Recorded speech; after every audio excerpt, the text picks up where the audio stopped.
Bhiwandi Kalyan Thane metro प्रकल्पाच्या कामात पुन्हा एकदा हलगर्जीपणा दिसून आलाय।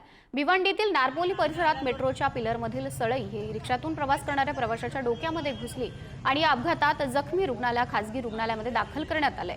20 वर्षीय सोनू अली हा मृत्यूशी झुंजही देतोय। दरम्यान यापूर्वी सुद्धा 2021 मध्ये पिलरच्या सळईचा सज्जा पडल्याने 5 कामगार जखमी झालेले होते।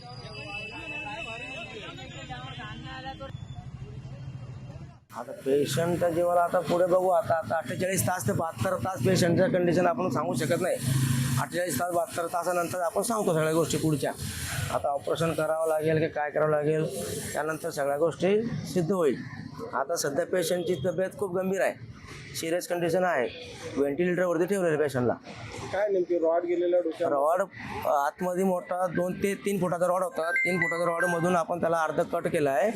कट केला तर एक अर्ध बिल्लाचा तर आतमध्ये रॉड शिरलेला आहे। तर ते आता पुढे ऑपरेशन करून काढावं लागेल।